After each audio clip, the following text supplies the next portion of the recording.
안녕하십니까. 이번에는 이제 그 한덕수 총리 탄핵과 관련해서 명백한 불법을 저지르고 있는 현재 5가지 불법에 대해서 말씀드립니다. 오늘 일요일 날요, 권성동 원내대표도 긴급 기자회견을 통해서 오늘이라도 그 한덕수 대행 선고해라. 왜 그러냐면 그 헌재가 이미 평의가 끝나가지고 결론을 내려놓고 여기 불리하니까 선고를 안 하고 있다. 이런 그 이야기를 권성동 원내대표가 직접 했습니다. 본인이 이제 헌재 사정을 들었겠죠. 실질적으로 평의가 끝났는데 아직도 계속 선고를 미루고 있는 게 엄청나게 꼼수가 있다. 그러니까 이제 오늘 내일이라도 현실적으로 오늘이 일요일이지만 내일이라도 빨리 선고해라. 이렇게 권성동 원내대표도 압박을 하고 있는데요. 제가 이제 여러 헌재 취재나 그다음에 한덕수 대행 변호인들 취재, 그다음에 국회 취재 종합해 볼 때 명백한 불법이 보입니다. 윤 대통령 탄핵에서도 총체적 불법이 있는데 한덕수 대행이 재판도 심각한 불법이 있다. 이렇게 봅니다. 자, 제일 먼저 이제 첫째 불법이요. 바로 이제 의결 정족수. 이 문제 가장 간단한 문제인데 이걸 지금까지 미루고 있는 순서가 잘못된 이런 이제 불법이 있는 거예요. 왜 그러냐면요. 이거는 진짜 간단한 산수의 문제입니다. 수학의 문제가 아니에요. 옛날에 이재명이가 지기현 판사가 날짜 계산, 시간 계산할 때 검찰이 산수를 못했다 했는데 헌재가요. 산수 실력 보면 더 검찰보다 문제네. 왜 그러냐면 그냥 탄핵 의결 정족수가 200석이냐 아니면 151석 이거는 산수 문제잖아요. 그냥 손들어 보면 노잖아요. 이걸 제일 먼저 해야 되는데 순서를 저 뒤로 바꾸는 이게 첫째 불법이다 말이에요. 이게 큰 문제죠. 이건 명백하게 헌법 주석서에도 200석이라고 되어 있습니다. 그냥 총리하고 대통령의 권한대행 총리가 같다는 게 말이 됩니까?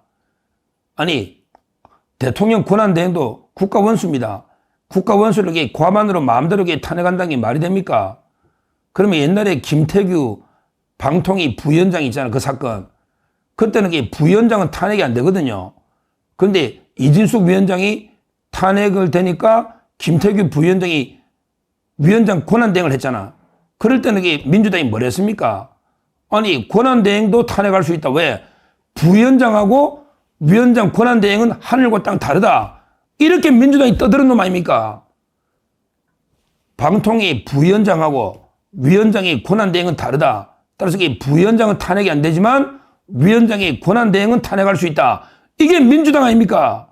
그러면 총리 한덕수와 대통령의 권한대행 한덕수가 똑같습니까? 앞뒤가 안 맞는 게 주장을 하고 있잖아요. 이거는 명백하게 200석이라고 봐야 됩니다. 그러면 이걸 제일 먼저 결론 내려야 되는데 의결 정족수 아직 안 내리고 있다. 이게 첫째 불법이다. 한덕수 탄핵 이렇게 보고요. 그 다음에 두 번째 중요한 게요. 변론 종결되고 나면 그냥 참고 자료는 알아서 내더라도 증거 자료 수집에 헌재가 협조를 해주면 안 됩니다. 이게 무슨 말이냐면 한덕수 총리 변론이요. 근데 그때 90분 만에 끝났죠? 그냥 1시간 반 만에 끝났잖아요. 몇 달 동안 시간 끌다가 1시간 반 만에 끝나버렸잖아요. 그러면 이게 변론이 종결됐잖아요. 물론 이게 변론 종결되고 나서 참고 자료 있으면 낼 수는 있죠. 근데 변론 종결되고 나서 헌재가요. 검찰에다가 수사 기록을 보내달라고 요구하는 거는 이거는 말도 안 되는 이야기입니다. 왜?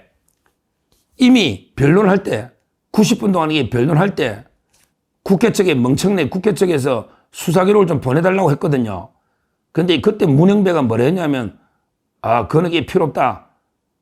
필요 없다가 기각을 시키고 선고기를 잡겠다 했잖아요. 이게 19일입니다. 2월 19일이에요. 똑바로 보면 2월 19일 날 변론기일에 국회 측에서 수사 기록을 좀 보내달라니까 문영배가 증거 신청을 기각한 다음에 우리 선고합니다. 이렇게 종결 했단 말이야. 그런데 갑자기 3월 5일 날 헌재가 입장을 바꿔가지고 아니 국회 측의 요청을 받아서 수사 기록을 이게 달라고 우리는 검찰에 요구했다. 이렇게 입장을 180도 바꾼 거예요. 이거는 있을 수 없는 불법입니다. 이미 변론이 끝났는데 벌써가 떠난 거예요. 그런데 국회 측의 참고 자료를 위해서 헌재가 국회의 부역자도 아니고 참고 자료라는 게 있으면 되고 없으면 안 되지. 이걸 도와주려고 수사 기록을 요구한다? 이거는 이게 말도 안 되는 불법입니다. 그러니까 검찰이 안 보내주잖아요. 안 보내줬지. 참 이게 검찰도 문제긴 해. 대통령 것만 보내주고 한덕수 거하고 그다음에 그 이창수 검사 거는 안 보내주잖아요. 왜 선택적으로 보내주느냐? 이 검찰도 문제지만 그러나 그 문영배 헌재가 변론 종결하고 나서 국회 측의 그 요구에 따라 다시 수사 기록을 요구한 거는 완전히 절차적인 번복을 원래는 함부로 하면 안 되거든요. 소송 절차가 중요하기 때문에 그 점에서 이게 엄청난 불법을 했다. 이게 두 번째 불법. 이것도 이게 말도 안 되는 불법입니다. 한덕수 탄핵에. 자, 그 다음에 그 세 번째. 지금 헌재가 꼼수록이 거의 뭐 쟁점이 비슷하니까 같은 날 선고할까? 이런 얘기까지 나오잖아요. 이게 터무니없는 불법입니다. 한덕수 쟁점과 윤 대통령의 쟁점은 전혀 다릅니다. 유일하게 겹치는 부분이 국무회의인데 그때도 쟁점이 달라요. 대통령은 이제 그 국무회의 절차를 거치냐 안 거치냐 이 문제고요. 한덕수 총리는요. 한덕수 총리는 이제 그때 내란의 공범이냐 아니냐, 내란의 가담이냐 아니냐, 즉 한덕수가 이게 국무회의를 소집한 건 아니잖아요. 대통령실에서 소집했기 때문에 따라서 그 윤석열 대통령의 쟁점하고 한덕수의 쟁점은 전혀 틀립니다. 한덕수는 이게 본인이 내란의 가담이냐 아니냐, 공범이냐 아니냐 이거고요. 대통령은 이제 국무회의가 적법하냐 안 하냐 이 문제이기 때문에 전혀 차원이 다른 쟁점이고 나머지 탄핵 사유는 볼 것도 없고요. 따라서 그 쟁점이 같으니까 미리 보는 윤석열 재판이다. 그러니까 같이 선고해야 된다. 아니면 뒤에 해야 된다. 이게 말이 되는 소리냐고. 윤 대통령의 탄핵 사유 쟁점과 한덕수 총리에게 전혀 다르단 말이에요. 근데 뭘 같이 선고해? 이게 말이 되느냐고. 터무니없는 이야기죠. 이거 좌파 패널들 이게 똑바로 탄핵 소추 읽어보라고. 전혀 다르다. 이렇게 세 번째 동시 선고. 이거는 이게 말도 안 되는 이야기다. 쟁점이 다르다. 이걸 분명히 말씀드립니다. 자, 그 다음에 네 번째 불법이에요. 이것도 대통령하고 똑같은 불법이에요. 한덕수 총리도 그 내란의 형법의 내란죄의 방조 이건 빼버린 거야.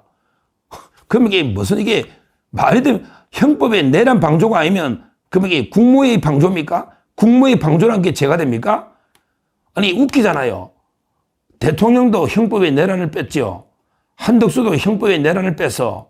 근데 또 박성대 장관은 형법의 내란이 있어. 그래 그걸 방조했다는 거야. 아니 뭐가 이래? 형법의 내란죄를 뺐으면 이게 근데 탄핵 각하하라고. 각하하라고. 똑같은 비판이잖아. 윤 대통령 비판하고 한덕수 총리도 형법의 내란죄 방조나 해놓고 형법의 내란을 빼버렸다고. 그러면 이게 각하해야지. 각하. 근데 또 박성재 장관은 왜 안 빼느냐고. 안 빼면 시간 끌기밖에 더 되느냐고. 째려본 거 말고 뭐이냐고. 박성재 장관은 따라서 그 한덕수 총리도 형법의 내란죄를 빼버린 거는 이거는 그 절차적으로 큰 문제가 있다. 윤 대통령과 마찬가지예요. 이게 네 번째 불법이다. 불법이다. 그 다음에 마지막 다섯 번째 아주 중요한 게 있습니다. 바로 이게 한덕수 재판에 조한창과 정계선은 빠지게 됩니다. 회피해야 됩니다. 이해 당사자입니다. 조한창과 정계선은 한덕수 탄핵에서는 회피를 해야 된다. 저는 이래 봅니다. 왜냐? 이해 당사자예요. 이해 당사자. 한덕수 탄핵이 만약에 정족수가 안 돼가지고 각하됐다. 그러면 이게 어떻게 됩니까? 그러면 이게 최상목이가 권한대행이 아니잖아. 그러면 이게 최상목이가 권한대행이 아니면 조한창하고 정계선도 무효가 된다. 저는 그래 봅니다. 물론 이제 뭐 법적 안전성을 위해서 무효 안 만들 가능성도 있지만 법리적으로만 보면 이게 무효 행진곡 제가 이야기했죠. 그러니까 이제 그러기에 법적 안정성 때문에 뭐 임명을 무효를 안 하더라도 이미 정당성 면에서도 정치적으로 상당히 논란이 됩니다. 그렇잖아요. 한덕수가 이게 탄핵이 안 됐다면 최상목이가 임명한 2명은 상당히 정당성에 논란이 되는 건 맞잖아요.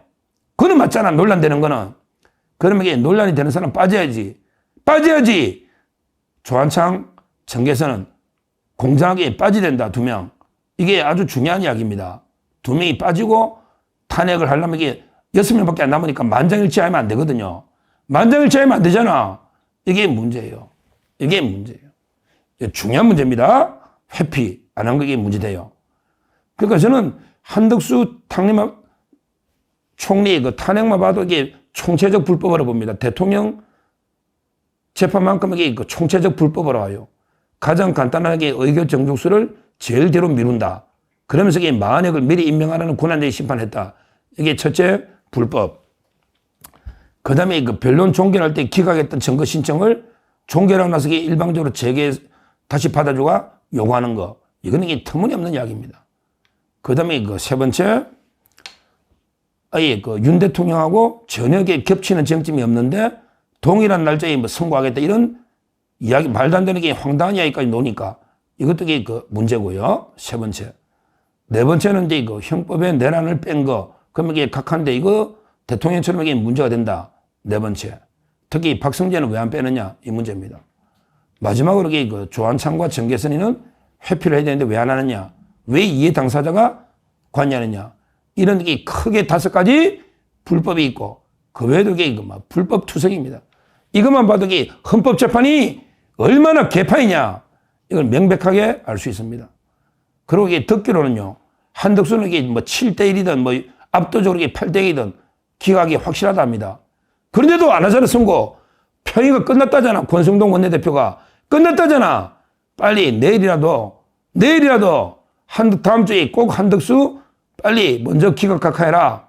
기각 각하하고 그 다음에 그 대통령도 기각 각하해야 되잖아요. 각하해야 되잖아. 이 한덕수 총리 재판 이것만 봐도 그 헌재가 진짜 문제가 많은 이런 게 그 집단이다. 진짜 헌재는 역사 속으로 사라지들 이런 게 기관이다. 이런 생각이 들고 제가 이제 그 한덕수 변호를 맡고 있는 로펌의 그 취재를 해보니 5번 해야 돼. 5번. 빨리 선고해달라고 5번 의견서는 5번. 문영배 똑바로 해라고 5번 냈다잖아. 근데 평의도 끝났는데 왜 선고 안 하냐. 제가 금방 말하기 5가지 이유로 한 번에 논거를 대보라고. 국민이 바보가 아니라고. 이제 국민들도 우리 유튜브도 많이 보고 방송 많이 보면 다 안다고. 왜 한덕수를 안 하는지 꼼수를 다 알고 있단 말이야. 이 자들이 진짜 가장 간단한 사건을 10며칠 만에 한덕수를 탄핵했잖아요. 가장 간단한 걸. 근데 지금 이게 언제까지 왔습니까? 그러면서 그 사이에 만약을 임명해라. 권한쟁의 심판. 이거는 먼저 선고하고 이런 짓거리를 헌재가 하고 있다. 지금이라도 그 다음 주에 조속하게 한덕수 선고해서 기각 각하시키라. 이렇게 다시 한번 엄중 경고를 합니다. 감사합니다. 저는 오로지 국민 여러분만 믿고 신명을 바쳐 자유 대한민국을 지켜낼 것입니다. 저를 믿어 주십시오. 감사합니다.